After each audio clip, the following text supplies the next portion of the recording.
Morning and welcome back to the channel. My name is Mark Campbell and I am your host. This is YTCSC, YouTube's Celtic Supporters Club.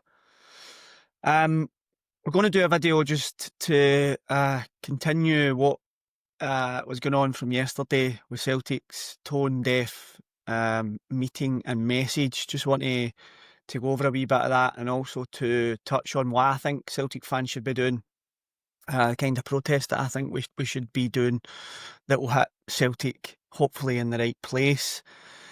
Before we do that, listen, thank you very much to all of our new subscribers. We are now at 1,550, so we got about 45 people yesterday. Thank you and welcome to everyone.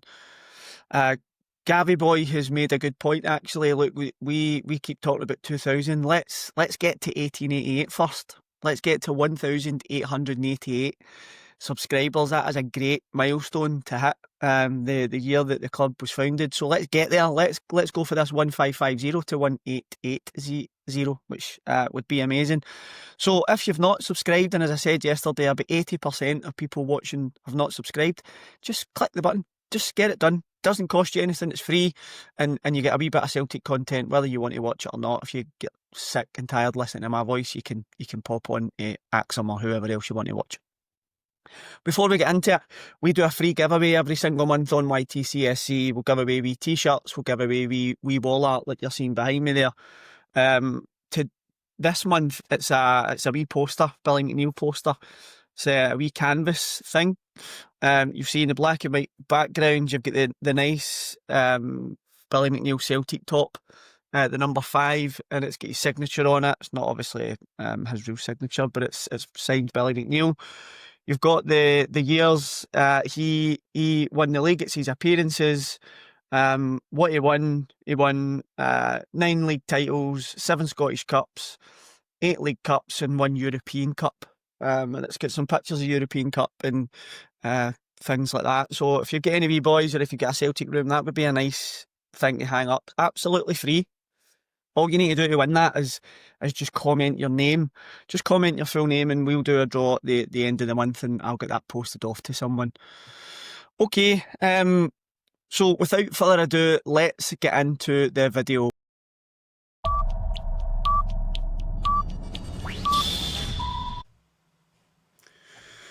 Okay, you know, actually I didn't want to make this video, if I'm honest.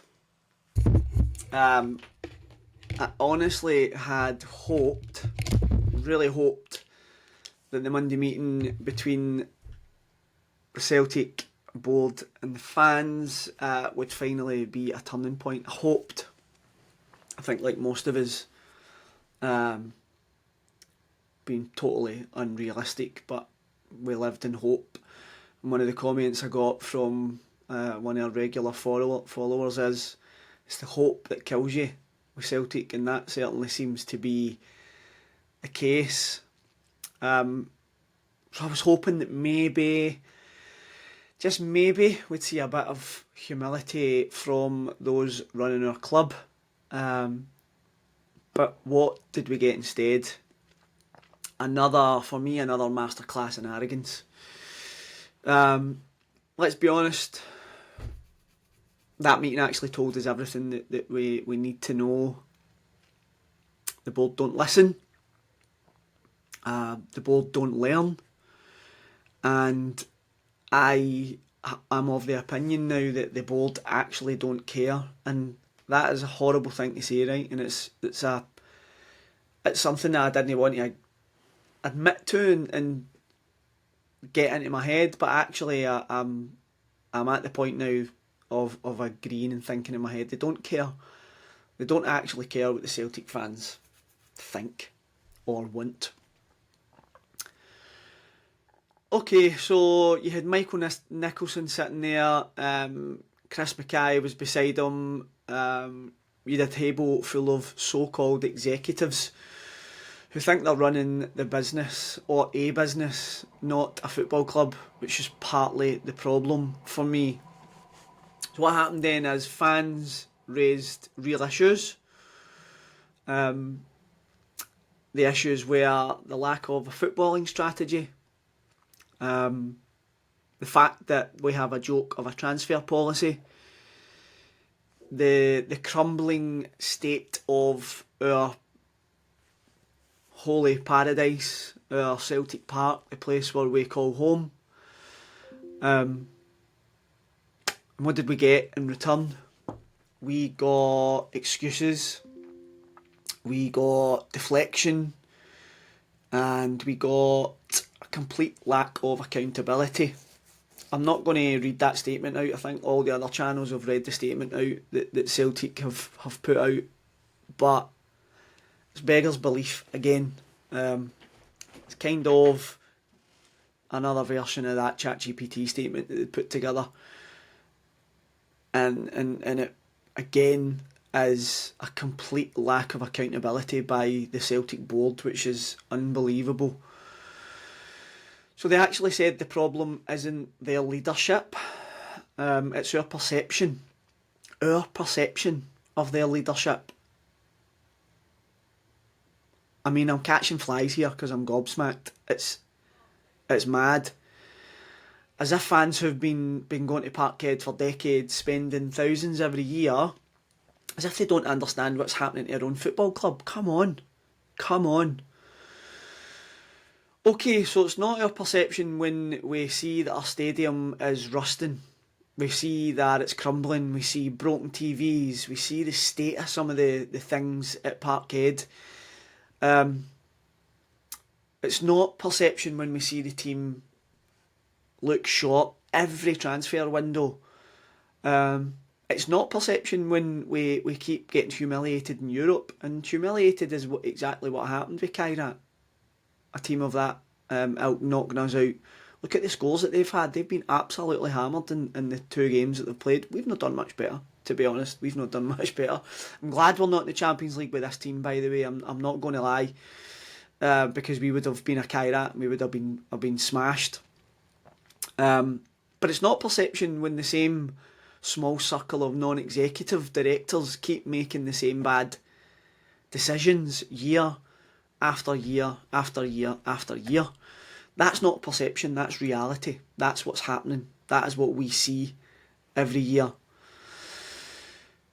And they're just too arrogant, too insulted actually, to face up to it. So they defended the transfer strategy by blaming tax laws in other countries, believe it or not. Seriously. As if every other club in Europe isn't working under the same system and the same constraints. And I'm not going to talk about the teams and clubs that are making it work, because we've spoke about that and spoke about them. So they claim there's a threshold where the board has to authorise spending. So through emails, no less. As if Celtic is being run like some outdated office instead of a modern football club. I struggle to get my head around that. So this means the meeting wasn't progress for me, right? It wasn't. It was proof. It was actual proof that the board have no interest in meaningful change, which is not great, right? As a Celtic fan, any Celtic fan, whether you hate the board, whether you support the board, whether you are a wee bit in the fence, this meeting has surely got everybody on the same page. This board are so outdated and so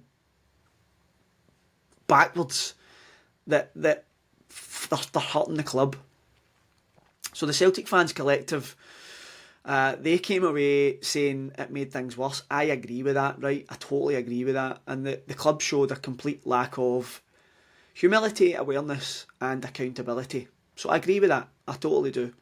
And honestly, from all of the channels that I've been watching and everything I'm hearing, that sounds about right. It does sound about right. Every time this board opens its mouth, it digs itself a deeper hole. They want to get a few shovels because they're just digging. It's unbelievable. Then you've got Celtic's own summary of the meeting. That's that emailed PR puff piece talking about productive dialogue, confidentiality and ongoing engagement.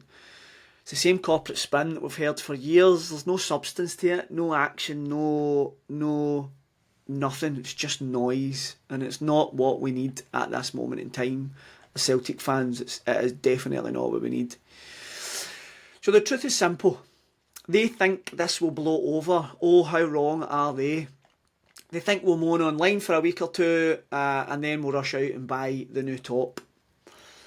They think we'll turn up at Celtic Park just like nothing has happened, and that's where they're wrong, and that's where my head is coming to the point, and I've talked about this in a few videos.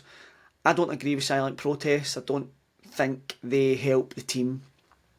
Coming in late was a little bit of a show of what we are doing with the 12th man and how important we are. We have to hit Celtic in the pocket, right? And people keep saying you can't just say hit Celtic in the pocket. How do we hit Celtic in the pocket? Well, let me talk about that then, right?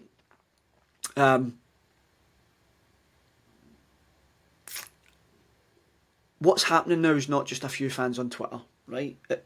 It's the entire Celtic support are in the main, the entire Celtic support losing patience. It's not about one bad window, we know that. We can handle a bad window. And it's not one bad season anymore. It's season after season, window after window. It's about years of slow decline. Master's domestic success. We have had domestic success. I don't want to say Master's domestic success because that's probably dismissing the good success that we have had in Scotland. But we've gone from challenging Europe's best to struggling against teams like Kairat, and it's not good enough.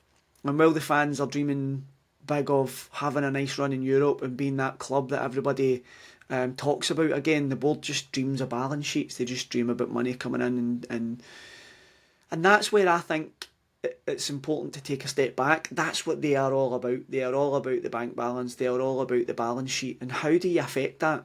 As a fan, how do you affect that? Because you're not going to remove these people, clearly. Nothing we do is going to remove these people.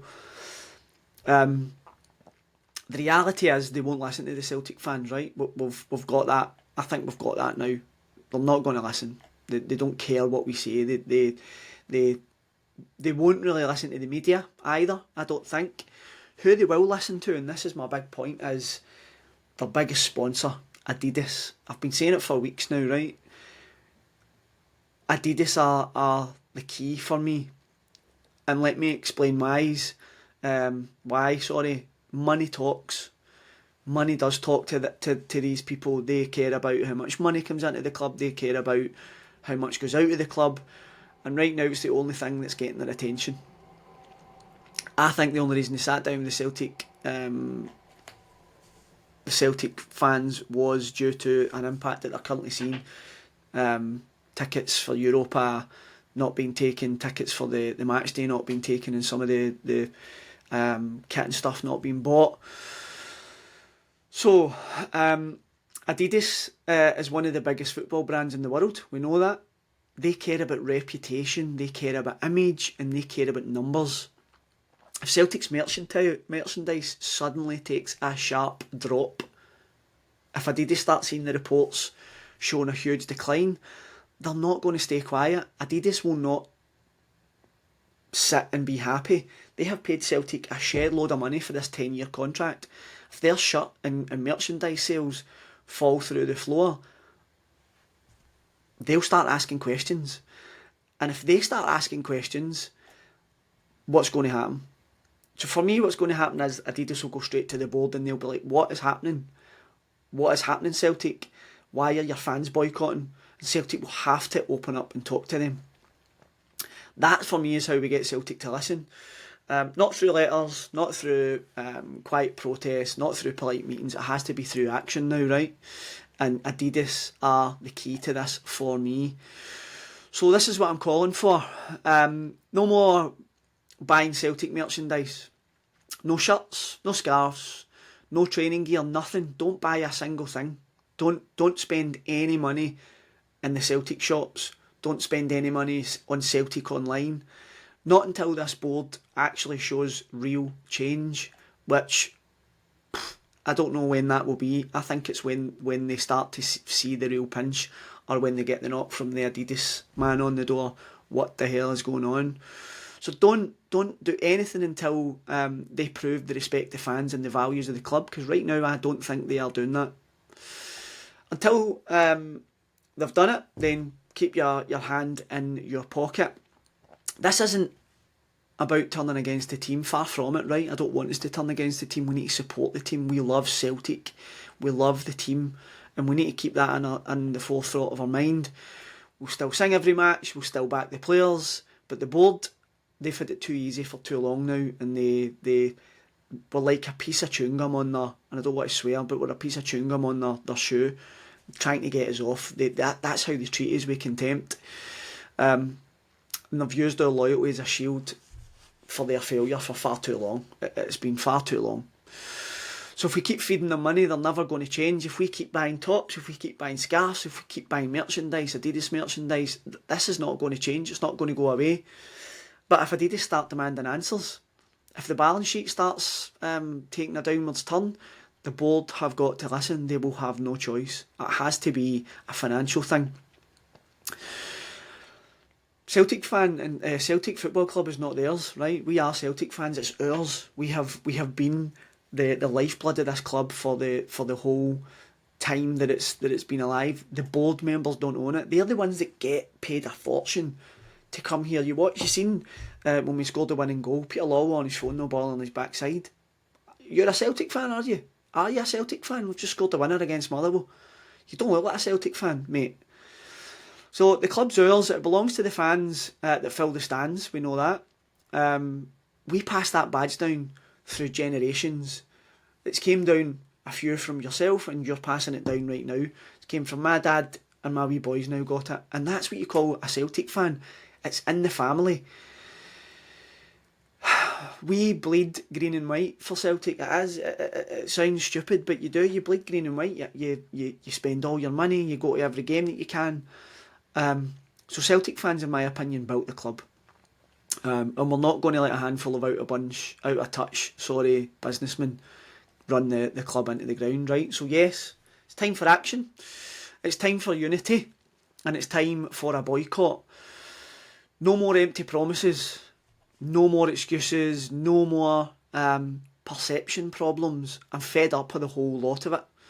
Until the Celtic board starts respecting the fans, no merchandise, no money. Stop buying. Stop spending.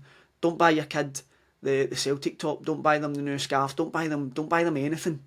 They need to wait. They'll just need to pucker up and deal with what's happening until this board get their finger out. They won't hear the words. They don't listen. But they'll feel the silence in the tills. They'll feel the silence of nobody rummaging through the tops. When the numbers drop, Adidas will get the message to them, and that will be heard loud and clear, and it's the only way for me, the only way. Celtic belongs to us, people, and it's time we remind the board of that. Celtic are the fans. So they might not want to listen, but I'm telling you, they'll listen to Adidas. They will listen to Adidas, 100%. 100% they'll listen to Adidas. For me, that is the answer. So if you agree with this, share the video, please. Share it with your Celtic-minded colleagues, your friends, your family. Tag your pals, please. Get subscribing to this video. Get subscribing to the channel. Let's spread the word, because real change starts now. It doesn't start in the boardroom. It starts with us stopping buying Adidas gear. It starts with the fans, us, and it has to start now, in my opinion. So, as I said, let's get this out there, and let's make sure that we are doing everything that we can to make sure that Adidas are the people that are champing on the board's door. If you, again, like the video, as I said, let's get it shared, let's get subscribed, and we will catch you on the next one. Hail, hail.